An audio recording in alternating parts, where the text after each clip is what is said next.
انسان کی پیشانی کا راز قرآن میں کیوں بتایا گیا؟ انسان کی پیشانی کو قرآن میں کیوں بار بار نشان زدہ کیا گیا ہے؟ سائنس کہتی ہے کہ انسان کی پیشانی کے پیچھے فرونٹل لوب موجود ہے جو دماغ کا وہ حصہ ہے۔ یہ صرف چہرے کا حصہ نہیں بلکہ قرآن اسے انسان کے اعمال، ارادوں اور سچائی کے راز سے جوڑتا ہے۔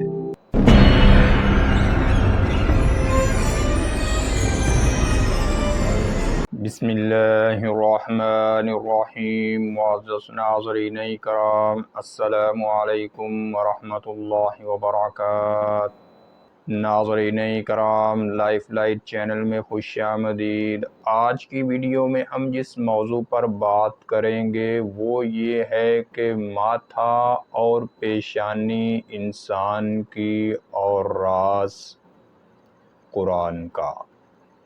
جی ناظرین، تصور کیجئے آپ کے سامنے ایک آئینہ رکھا ہے اور آپ اپنی پیشانی کو غور سے دیکھ رہے ہیں۔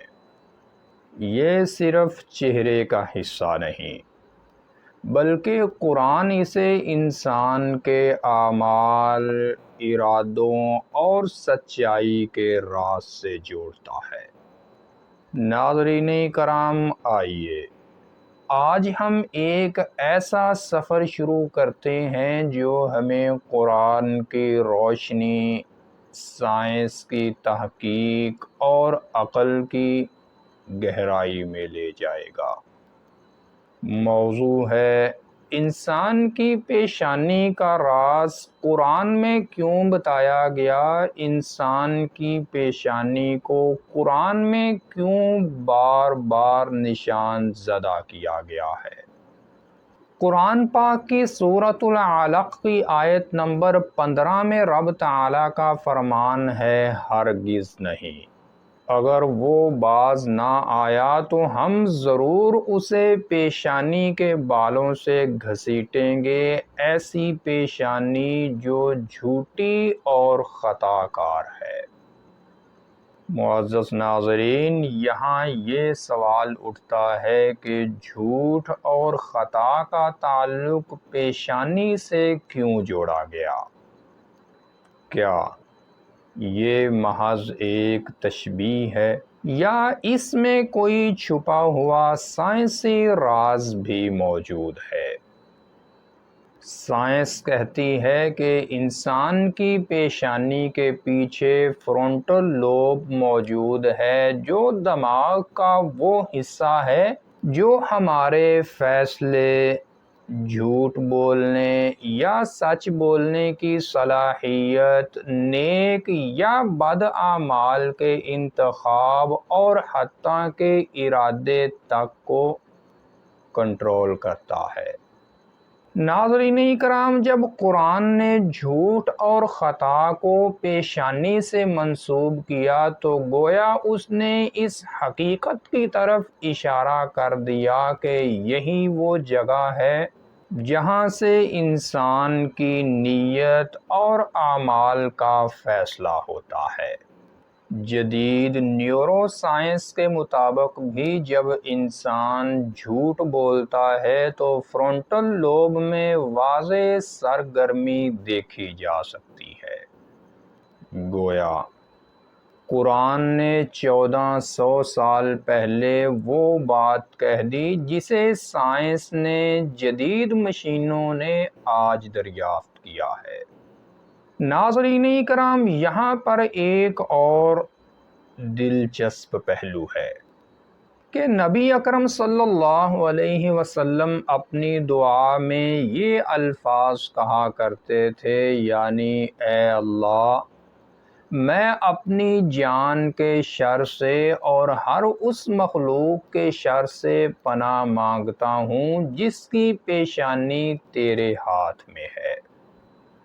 معزز ناظرین، غور کریں، اس حدیث میں ناصیہ یعنی پیشانی کو اللہ کے قبضے میں بتایا گیا۔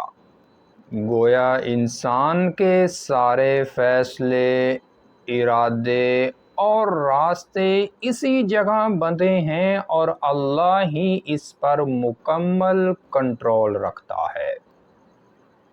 اب ذرا سوچیں، جب کوئی مجرم پکڑا جاتا ہے تو اکثر پولیس یا فوج اسے پیشانی یا سر سے پکڑتی ہے، اور یہ صرف جسمانی گرفت نہیں بلکہ ایک نفسیاتی علامت بھی ہے۔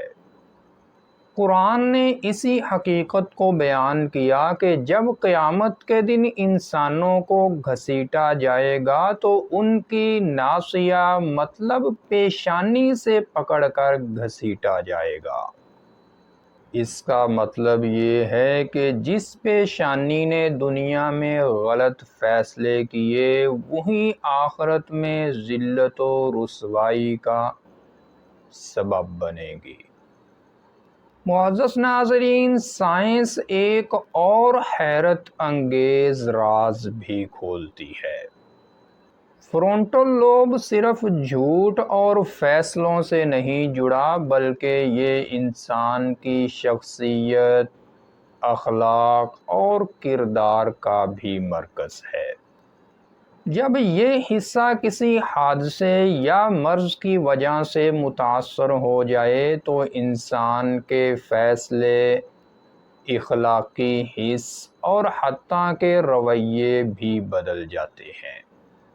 ایک مشہور کیس ہے فینس گیج کا، جس کے دماغ کا فرونٹل لوب حادثے میں زخمی ہوا تو اس کی پوری شخصیت بدل گئی۔ یہ وہی راز ہے جسے قرآن نے سورۃ العلق کی آیت نمبر 16 میں ناصیہ، کاذبہ اور خاطئہ کہہ کر بیان کر دیا تھا۔ اب اگر ہم روحانی پہلو کی طرف آئیں تو پیشانی صرف فیصلوں کی علامت نہیں بلکہ بندے کے سجدے کی جگہ بھی ہے۔ معزز ناظرین، یہی وہ حصہ ہے جو سب سے پہلے مٹی کو چھوتا ہے اور یہی وہ حصہ ہے جو بندے کی عاجزی اور عبادت کی گواہی دیتا ہے۔ قرآن پاک کی سورۃ الفتح کی آیت نمبر 29 میں رب تعالیٰ کا فرمان ہے کہ ان کی پیشانیوں پر سجدے کے نشانات ہوں گے۔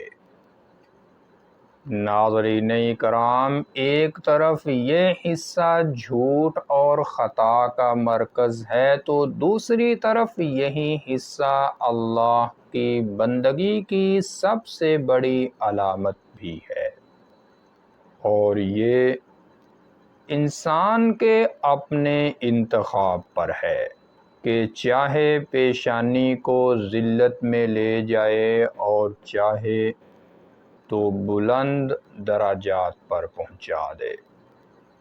اگر ہم عقلی پہلو سے دیکھیں تو پیشانی انسان کے وجود کا پہلا تعارف ہے۔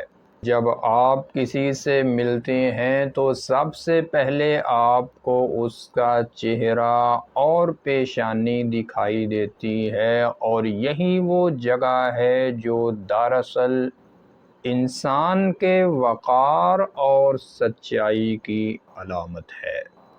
اسی لیے قرآن نے انسانی اعمال کو اسی کے ساتھ منسوب کیا، اور یہی وجہ ہے کہ دعا میں ہم بار بار کہتے ہیں کہ یا اللہ، میری ناصیہ تیرے ہاتھ میں ہے۔ اور آج کی اس ویڈیو کی آخری بات اور آپ سے ایک سوال، ناصیہ مطلب پیشانی کس کے ہاتھ میں ہے؟ جواب اسی ویڈیو میں کہیں موجود ہے، اور صرف ایک لفظ میں بتائیں۔ ناظرین کرام، غور کیجئے، اگر قرآن نہ ہوتا تو ہم کبھی یہ نہ جان پاتے کہ پیشانی صرف جسمانی عضو نہیں بلکہ انسان کے ارادوں اور فیصلوں کا بھی مرکز ہے، اور یہ کہ جھوٹ اور بدعمالیوں کا تعلق صرف زبان سے نہیں بلکہ پیشانی سے ہے۔ معزز ناظرین، یہ وہ مقام ہے جہاں سائنس، روحانیت اور قرآن ایک ہی نقطے پر جمع ہو جاتے ہیں۔ تو سوال اب یہ ہے کہ اگر ہماری پیشانی کے پیچھے فیصلے اور اعمال چھپے ہیں تو کیا ہم نے اپنی ناصیہ کو اللہ کے حکم کے تابع کر دیا ہے، یا ہم اب بھی اسے جھوٹ اور خطا کے راستے پر لے جا رہے ہیں؟ تو ناظرین کرام، یہ تھی آج کی ویڈیو، اور اگر آپ اس کے متعلق ویڈیو دیکھنا چاہتے ہیں کہ وہ جنت جو قرآن کے مطابق زمین و آسمان سے بھی کئی گنا بڑی ہے، تو کیا انسان اس جنت میں گم یا لاپتہ ہو سکتا ہے؟ تو اوپر آئی کے بٹن پر کلک کر کے دیکھ سکتے ہیں۔